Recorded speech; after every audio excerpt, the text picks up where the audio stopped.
मैत्री फिर से शुरू की जा रही है। हमारे सहयोग से दोनों देशों के 2.8 बिलियन लोगों के बीच जुड़े हुए हैं। It is the right choice for both sides to be friends who have good neighborly and amicable ties, partners who enable each other's success, and to have the dragon and the elephant dance together.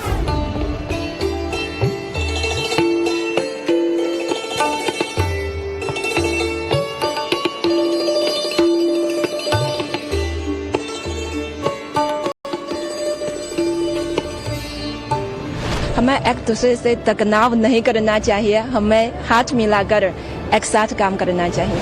The world today is swept by once-in-a-century transformations. The international situation is both fluid and chaotic. And to make our true contributions to peace and prosperity in Asia and around the world. इससे पूरी मानवता के कल्याण का मार्ग भी प्रशस्त होगा। नमस्कार, पाठशाला की वीकेंड वाली एक्स्ट्रा क्लास में आप सभी का बहुत स्वागत। मैं हूं सुशांत सिन्हा। पीएम मोदी विदेश के दौरे पर हैं, पहले जापान फिर चीन का दौरा। दुनिया की मीडिया में चर्चा है कि नए वर्ल्ड ऑर्डर में मोदी जिनपिंग की होने वाली मुलाकात ग्लोबल साउथ के लिए एक टर्निंग पॉइंट बनने जा रही है। मोदी की डिप्लोमेसी का 3.0 वर्जन क्या ट्रंप की धौंस और टैरिफ टेरर को मजबूत जवाब दे पाएगा? क्यों अमेरिकी एक्सपर्ट से लेकर वहां के तमाम पॉलिटिकल दिग्गज तक कह रहे हैं कि ट्रंप ने मोदी से दुश्मनी करके अपने ही पैर पे कुल्हाड़ी मार ली? और यह बात सिर्फ अमेरिका में नहीं कही जा रही, विदेशी मीडिया में ट्रंप की टैरिफ वाली सनक पर चर्चा हो रही है कि इस बार ट्रंप ने गलत आदमी से पंगा ले लिया। दूसरी तरफ भारत पर ट्रंप के टैरिफ हमले को लेकर देश का विपक्ष गदगद हो रहा है। ट्रंप के बहाने राहुल गांधी और दूसरे नेता मर्यादा तक भूलते जा रहे हैं और मोदी के लिए तू तड़ाक की सतही भाषा पर उतर आए। लेकिन क्या मोदी चुप बैठेंगे या चुप बैठे हुए हैं? मोदी की चीन यात्रा कोई सामान्य यात्रा नहीं है, एक जबरदस्त डिप्लोमेसी का गहरा कूट संदेश है। आज के चैप्टर में बात इसी पर, ब्रांड मोदी की डिप्लोमेसी, और इस सवाल के साथ कि क्या 1 सितंबर के बाद वर्ल्ड ऑर्डर पूरी तरह से ग्लोबल साउथ की तरफ झुकने वाला है। ये कोई सामान्य तस्वीर नहीं है। दुनिया की बदलती जियोपॉलिटिक्स, अमेरिकी अधिनायकवाद के ऑब्सेशन, ट्रंप के टैरिफ धौंस और ग्लोबल साउथ को दबाने की ट्रंप नीति के मौजूदा दौर में नए ग्लोबल ऑर्डर के डॉक्ट्रिन का ये कवर पेज है। मोदी वो किरदार हैं जिनके हर एक मूव पर अंतर्राष्ट्रीय मीडिया दुनिया की राजनीति में बहती हवा का अंदाजा लगा रही है। क्या dragon elephant dance global order बदल देगा? क्या भारत चीन रिश्ते का सबसे भरोसेमंद दौर अब शुरू हो चुका है? क्या ट्रंप की एक गलती ने भारत चीन कूटनीतिक रिश्ते को मजबूत कर दिया?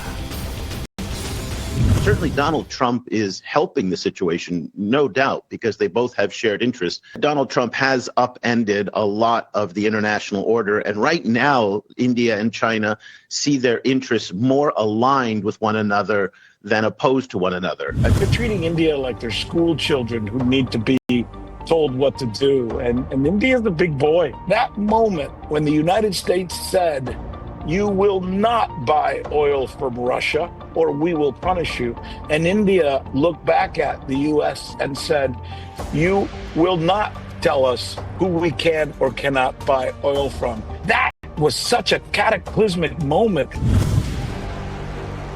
तो क्या नए भारत और मोदी के भारत ने अब ग्लोबल ऑर्डर बदलने के रास्ते पर कदम बढ़ा दिए?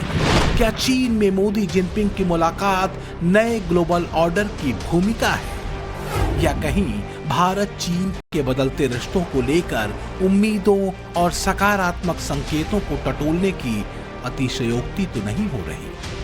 तो इसे जानने के लिए आपको तियानजिन में मोदी और जिनपिंग के बीच हुई 1 घंटे की मुलाकात में उठी ध्वनियों और परस्पर हितों की धारा को समझना जरूरी है। The world today is swept by once-in-a-century transformations. The international situation is both fluid and chaotic. China and India are two ancient civilizations in the East. We are the world's 2 most populous countries. And we are also important members of the global South. We both shoulder the historical responsibility of improving the well-being of our two peoples, promoting the solidarity and rejuvenation of developing countries, and promoting the progress of human society. It is the right choice for both sides to be friends who have good neighborly and amicable ties, partners who enable each other's success, and to have the dragon and the elephant dance together. पिछले वर्ष Kazan में हमारी बहुत ही सार्थक चर्चा हुई थी। हमारे संबंधों को एक सकारात्मक दिशा मिली। सीमा पर डिसएग्रीमेंट के बाद शांति और स्थिरता का माहौल बना हुआ है। हमारे स्पेशल रिप्रेजेंटेटिव्स के बीच बॉर्डर मैनेजमेंट के संबंध में सहमति बनी। कैलाश मानसरोवर यात्रा फिर से शुरू की। दुनिया की दो प्राचीन सभ्यताएं हैं भारत और चीन। दुनिया की कुल आबादी का 34% हिस्सा सिर्फ भारत और चीन में रहता है। ग्लोबल लेवल पर भारत और चीन के एकजुट होकर एक साथ आने का मतलब है ग्लोबल साउथ की आवाज का वैश्विक मंच पर दमदार होना और वर्ल्ड ऑर्डर के बदलने की प्रक्रिया का शुरू हो जाना। भारत चीन ग्लोबल साउथ की दो बड़ी शक्तियां हैं। ट्रंप के टैरिफ ब्लैकमेलिंग ने दोनों को परेशान किया है। रूस, भारत और चीन की तिकड़ी ग्लोबल ऑर्डर बदल देने का मादा रखती है। यही वजह है कि मोदी जिनपिंग की मुलाकात और उससे निकलने वाले नतीजों पर दुनिया की निगाहें टिकी हैं। अमेरिका में ट्रंप के आने के बाद से ही ट्रेड और टैरिफ के दबाव और तनाव ने पूरी दुनिया को अस्त व्यस्त कर रखा है। यही वजह है कि भारत और चीन के संबंधों का तेजी से पटरी पर लौटना, पीएम मोदी का चीन पहुंचना, मोदी और जिनपिंग की मुलाकात का होना पीएम मोदी के उस संकल्प से जोड़कर देखा जा रहा है जिसमें वो ग्लोबल ऑर्डर बदलने की बात कहते रहे। Friends, the world order created after the Second World War is changing fast. The revolution in technology, the rise of the global south, and shifting demographics are contributing to its pace and scale. तो क्या करीब एक महीने पहले जुलाई में PM Modi ने बदलते global order के संकेत दुनिया को और खासकर यूनिपोलर वर्ल्ड की अधिनायकवादी धारा में चलने वाले पश्चिम को दे दिए। सच ये है कि मोदी की परस्पर सम्मान और परस्पर समृद्धि की कूटनीति ने नए भारत पर दुनिया के भरोसे को कई गुना बढ़ाया है। यही वजह है कि आज के दौर में चीन को भी लगता है कि अगर ग्लोबल ऑर्डर में तेज गति से चलना है तो भारत का साथ होना जरूरी है। This year marks the 75th anniversary of China-India diplomatic ties. Both sides need to approach and handle our relationship from a strategic height and long-term perspective, so as to realize the sustained, sound, and steady development of our bilateral ties. We must also step up to our historic responsibility to uphold multilateralism, work together to bring about a multipolar world and more democracy in international relations, and to make our true contributions to peace and prosperity in Asia and around the world. चीन भारत की ताकत को जानता है, इसलिए वो भारत से दोस्ती कर रहा है। भारत की ताकत है उसकी तेज रफ्तार अर्थव्यवस्था, जिस अर्थव्यवस्था को ट्रंप अपनी नोबल सनक और अहंकार में डेट तक कह चुके हैं। वो भारतीय अर्थव्यवस्था आज की तारीख में दुनिया की सबसे तेज गति वाली अर्थव्यवस्था है। ताजा जीडीपी के आंकड़े बताते हैं कि अप्रैल से जून के बीच भारतीय अर्थव्यवस्था की रफ्तार 7.8% रही। जिसे लेकर अनुमान था कि ये 6.7% रहेगी। इसी तरह चीन की अर्थव्यवस्था की रफ्तार अप्रैल से जून के महीने में 5.2% रही। भारत की ये जीडीपी ग्रोथ रेट पिछले 5 तिमाही में सबसे ज्यादा है। भारत एक संदेश देना चाहता है जो वेस्टर्न पावर्स हैं, खासकर यूएसए यानी कि अमेरिका, एक संदेश ऐसा कि भारत अब किसी पर निर्भर नहीं रहना चाहता कूटनीति के लिए, और भारत ये संदेश देना चाहता है कि अगर ग्लोबल साउथ को मजबूत करना है तो उसके लिए चीन और भारत का एक साथ आना बहुत जरूरी है। ग्लोबल साउथ की बात लगातार प्रधानमंत्री नरेंद्र मोदी करते हैं। जब भी किसी बड़े प्लेटफॉर्म पर प्रधानमंत्री जाते हैं तो वो कहते हैं कि अगर आपको ग्लोबल इकोनॉमी में स्थिरता लानी है तो उसके लिए भारत और चीन का एक साथ आना बहुत जरूरी है। और जो वेस्टर्न पावर्स हैं उनको ये बात समझ में आना बहुत जरूरी है कि ग्लोबल साउथ का अपना एक महत्व है, और अगर आपको एक ऐसा समाज बनाना है जहां पर सभी देशों का समान अधिकार है तो उसके लिए वेस्टर्न पावर्स को, ग्लोबल साउथ को उसकी जगह देनी होगी। और ये दोनों रिश्तों के बीच बेहतरी और ग्लोबल साउथ की आवाज को प्रमुखता से सामने रखने का एक बहुत बड़ा मौका था। Everybody loves him, but I will tell you this, he's very tough. शायद ट्रंप को जब तक अपनी भूल का एहसास हो तब तक भारत चीन के संबंधों में जमी बर्फ पिघलकर ब्रह्मपुत्र यानी चीन की यारलुंग सांगपो नदी का पानी बन चुकी हो। पर यह सच है कि बदलते दौर में भारत और चीन का साथ आना दोनों के लिए फायदेमंद साबित हो सकता है, खासकर ट्रेड और अर्थव्यवस्था के नजरिए से। वैसे भी जियोपॉलिटिक्स में कोई भी परमानेंट दोस्त या दुश्मन नहीं होता। जो असली मुद्दा होता है वो होता है परस्पर हित और सहयोग। भारत और चीन के मार्केट साइज को देख लीजिए। दोनों ही देशों की आबादी 140 करोड़ से ज्यादा है, यानी दोनों देशों की आबादी को अगर मिला दें तो ये 2.8 बिलियन हो जाती है। चीन में मिडिल क्लास अगर 500 मिलियन है तो भारत में मध्यम वर्ग 430 मिलियन के करीब है। मेरे ख्याल से तो चीन भारत, क्योंकि हम पड़ोसी देश हैं और हम तो दुनिया के प्रमुख विकासशील देश और तो बड़ी अर्थव्यवस्थाएं भी है, तो हमारे दोनों के व्यापारिक सहयोग भी बहुत ज्यादा है, बहुत संभावना भी है। तो जैसे कई साल पहले चीन और भारत के व्यापार तो शायद हर साल लगभग 100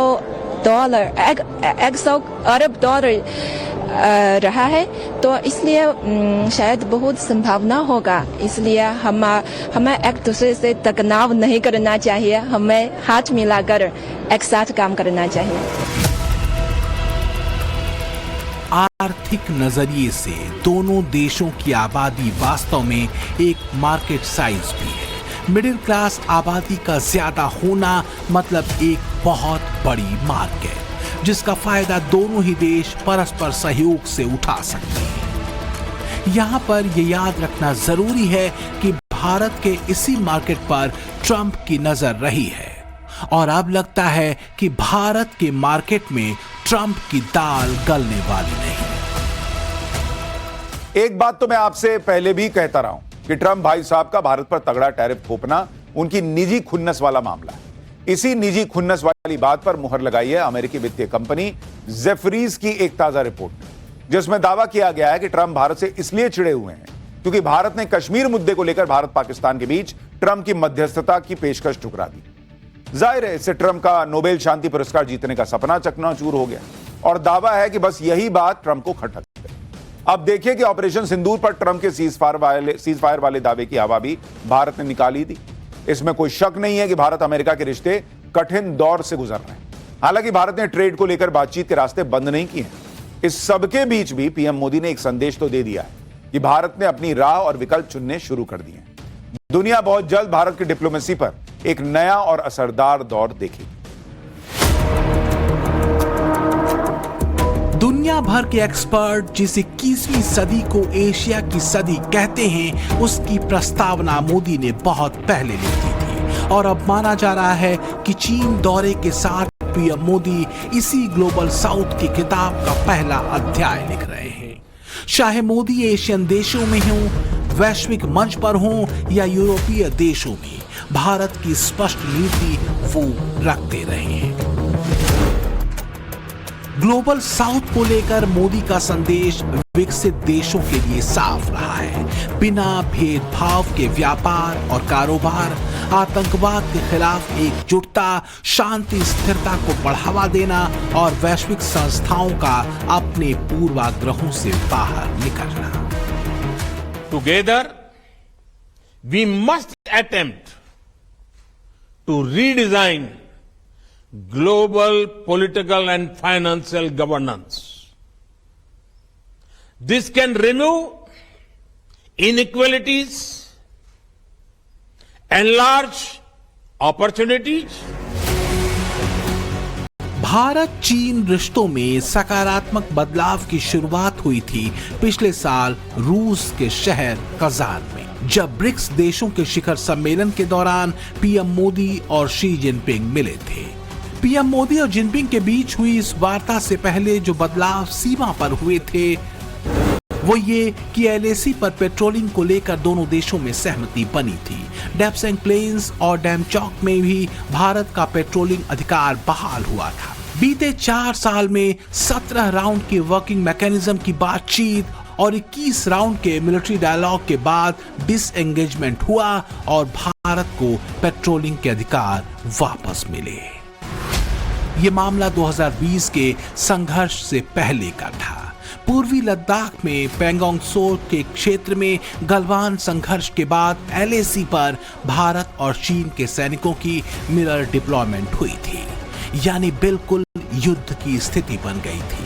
लेकिन आखिरकार सीमा पर भारत की दमदार आर्मी और कूटनीतिक प्रयासों के आगे चीन को झुकना ही पड़ा। सीमा पार पिछले 4 वर्षों में उत्पन्न हुए मुद्दों पर बनी सहमति का हम स्वागत करते हैं। सीमा पर शांति और स्थिरता बनाए रखना हमारी प्राथमिकता रहनी चाहिए। म्यूचुअल ट्रस्ट, म्यूचुअल रिस्पेक्ट और म्यूचुअल सेंसिटिविटी हमारे संबंधों का आधार बने रहना चाहिए।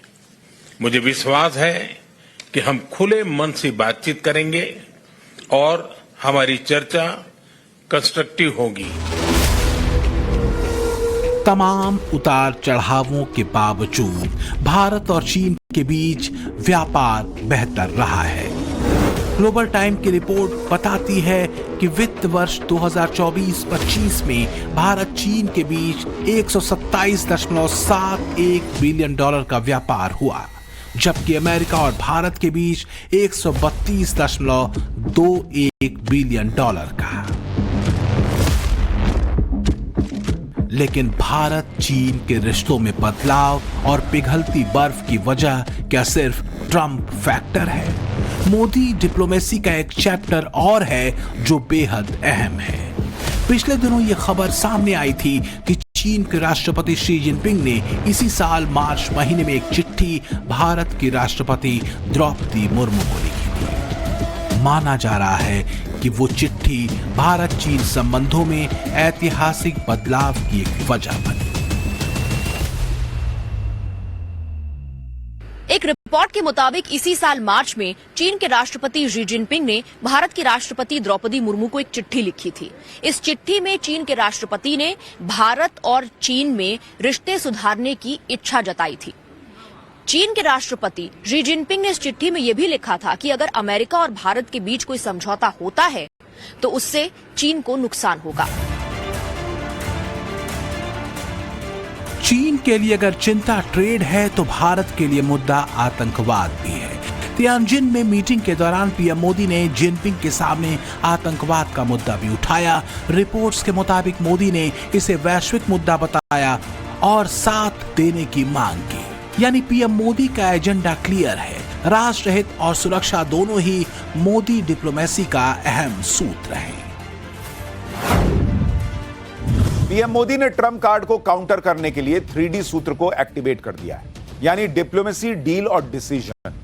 जियोपॉलिटिक्स के एक्सपर्ट ने दावा किया है कि पीएम मोदी की जापान और चीन की यात्रा वास्तव में नए ग्लोबल ऑर्डर की भूमिका लिखने जा रही है, क्योंकि ट्रम्प की टैरिफ धौंस ने खासकर विकासशील देशों की इकोनॉमिक ऑटोनॉमी के अधिकार को खतरे में डाल दिया। ट्रम्प की टैरिफ टेरर के सामने अडिग होकर खड़े पीएम मोदी ने एक संदेश ग्लोबल साउथ को भी दे दिया है कि पश्चिम के अनाप शनाप दबावों और दादागिरी का मुकाबला किया जा सकता है। इसके लिए जो सबसे जरूरी है वो है आपसी मतभेदों और विवादों को साइड करके एकजुट होना। इस लाइन में जो सबसे बड़ी भूमिका होने जा रही है वो है मोदी जिनपिंग के बीच होने वाली मुलाकात, जो ग्लोबल ऑर्डर को एक ग्लोबल साउथ की तरफ मोड़ देने का दमखम रखती है। Prime Minister expressed support for China's ongoing presidency of the SCO and the summit in Tianjin. He also invited President Xi to the BRICS summit that India will be hosting in 2026.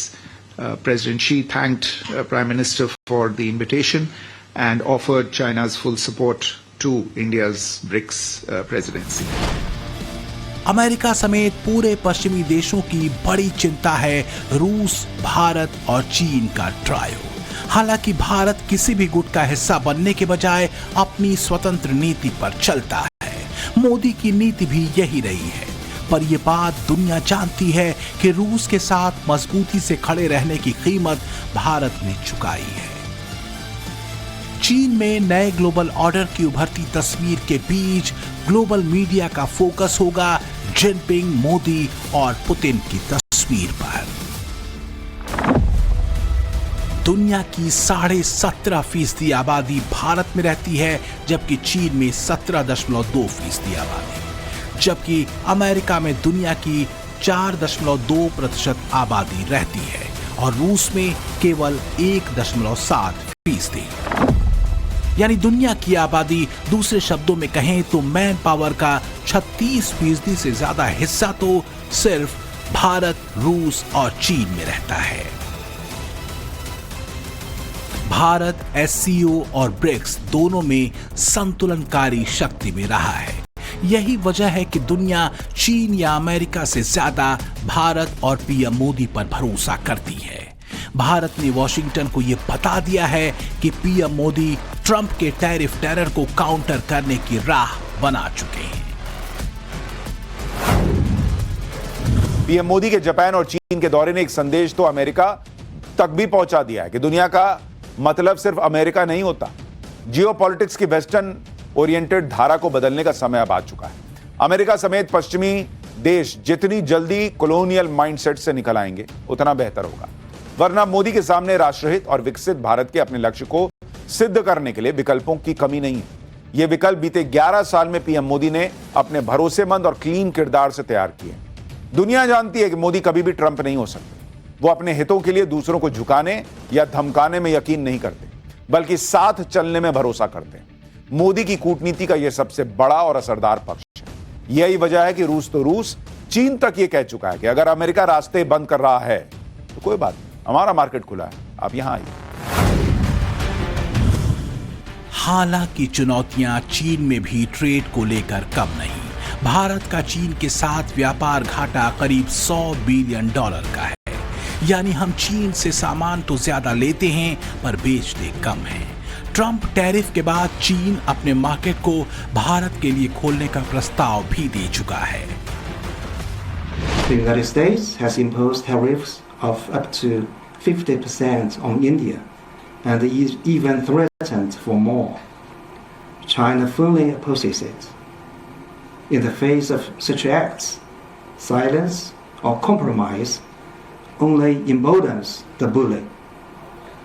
China will firmly stand with India to uphold the multilateral trading system with the World Trade Organization. लेकिन बात आगे की है।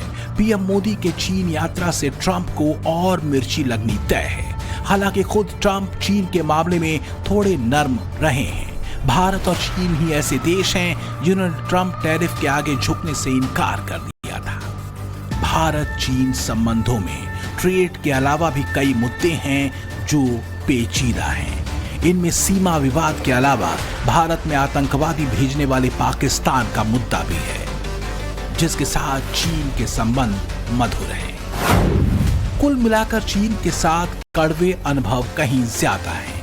ऐसे में मिठास और विश्वास भरी ऐसी कई मुलाकातों का होना जरूरी है। Bureau report, times now, Navbharat.